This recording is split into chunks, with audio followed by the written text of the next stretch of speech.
There once was a time where everybody was a Christian, and more importantly, everybody had certain shared ideas about the world that was based in Christianity that was taken for granted. This is not true anymore. We live in a much more heterogeneous society where people have ideas about the society and the world that are very different from each other. The Vatican is a totally artificial world. There are no women and no children. The ordination of women, something that may happen only in 80 years or 100 years. It's something so perturbing. Women are very perturbing for men who hold absolute power and who are celibate and who have an obsession with sex, just as the Pope has said. In the center of Helsinki, in the busiest shopping area, people in hurry have the possibility to stop.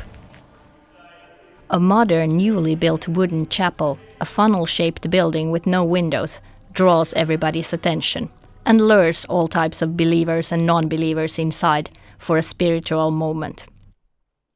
Well inside you have the total calmness and the simple beauty of the round-shaped modern simplistic architecture built using no other materials than natural unpainted wood. This is the workplace for church priest Nana Helakowski. Everybody needs a silent moment once in a while in their life, and a simple place where you can go to figure out what's happening in your heads. The chapel is an example of the new ecumenic approach that the Lutheran Church has embraced. Even though the workers who get salary from this place, church workers, they come from Lutheran parishes, but we have evening prayers held by Catholic fathers or Greek Orthodox fathers or workers from the free churches. This chapel is a product of a new postmodern global diverse society.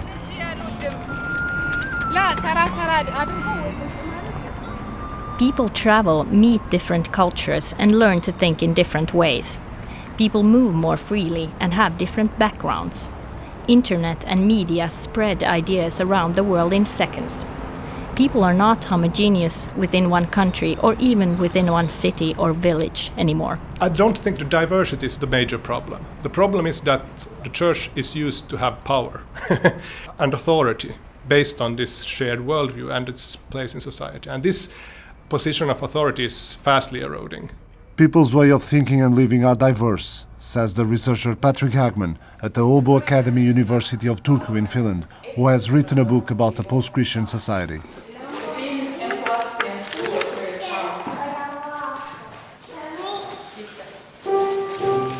We follow him to a short Swedish-speaking children's mass in a little modern chapel in the center of the West Coast town. The ceremony has only a handful of mothers with their babies.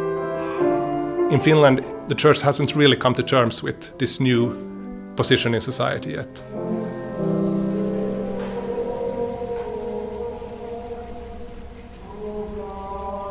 The main churches all over the world are facing challenges due to diversity, both in the Catholic Southern Europe and in the Protestant Northern Europe.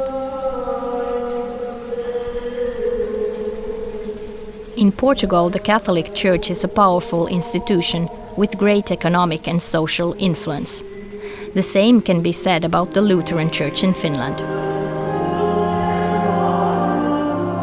In Finland, around 80% of the population belong to the Lutheran Church. In Portugal, 80% to the Catholic Church. The challenges these two main churches are facing are somewhat different. The Catholic Church is having problems with pedophile scandals and with modern values embraced by the population. Rosario Farmhouse is the Portuguese High Commissioner for Immigration and Intercultural Dialogue. She works very closely with the Catholic Church. She points out that the Church should embrace diversity within society as a way to promote change. Probably the Catholic Church should be aware to change or to look at this diversity as a challenge, as an opportunity.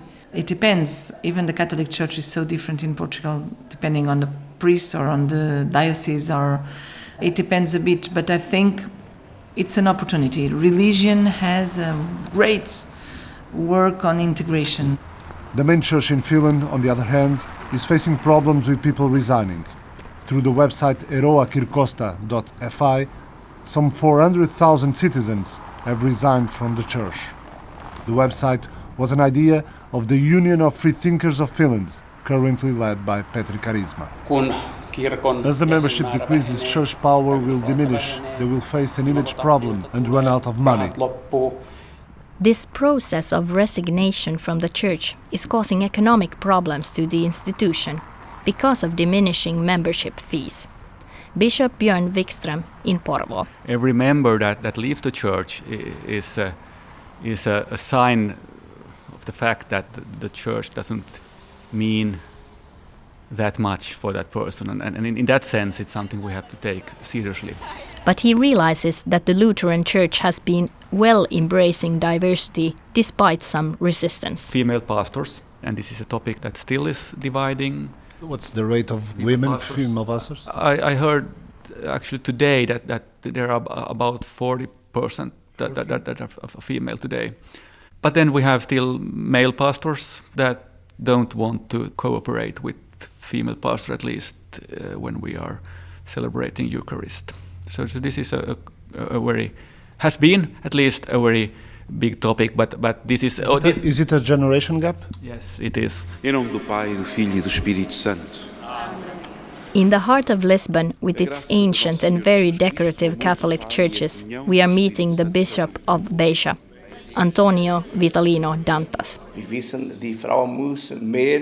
We know that women will have to get more responsibilities in the church, but how and if women will also become priests, I don't know.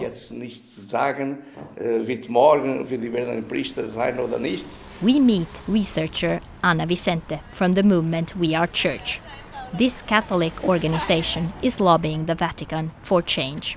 Before allowing the ordination of women, so much has to change. Look, the structure, it has to be much more of a network rather than a pyramid.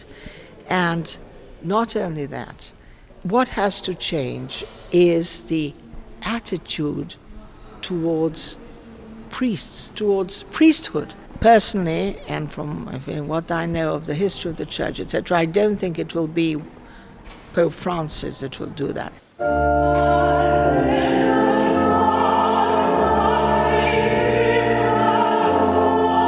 The Lutheran Church of Finland has had women as priests for over 25 years. The Church accepts contraceptives and divorce. Priests are living normal family lives. Homosexuals cannot get married in Finland yet, but the issue is being discussed in the country. It is already possible in the Lutheran Church of the neighboring country of Sweden.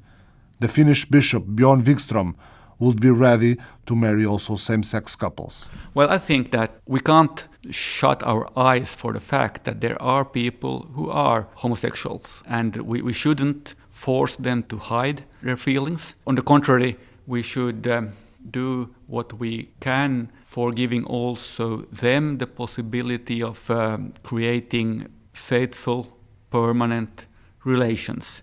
The Finnish Lutheran Church faces important options. Should we do, for example, continue like today, that we only marry men and women? Or should we say, okay, this is now the legal structure here in Finland, and then we also marry same-sex couples? Or maybe, as I have been suggesting, maybe the church could give away this right to join people together in matrimony. Confessemos os nossos pecados. In Portugal, people live the same modern lives as the Finns do, with women working, couples accepting contraceptives, abortion and divorce. Most people also accept equal rights for women and sexual minorities, but still the Catholic Church is not accepting this. Bishop Antonio Vitalino Dantas explains why. Priests that are homosexuals are okay if they can live in celibacy, but the bishop says that the church will never marry a homosexual couple, but pray for them. Deus Todo-Poderoso tenha compaixão de nós. Although the reality is not the ideal, I can't say the ideal is wrong, but that people are weak and have to try to reach the ideal.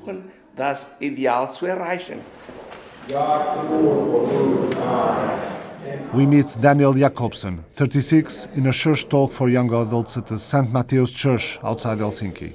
He wants the church to challenge youth. The movies that you see, the music that you hear, the culture that we live in, everything, faith has to do with your life. We want to challenge, even if you're saying that God means everything to you, we want to challenge that. And if you say God means nothing to you, we want to challenge that, because we don't think that's the truth. Life in church doesn't have to be separate things. What do they want from their church? And we want to enable them to do their own church. Important thing is that if God has created us, then God is relevant to us, even if we like Lady Gaga or even if we like Bach.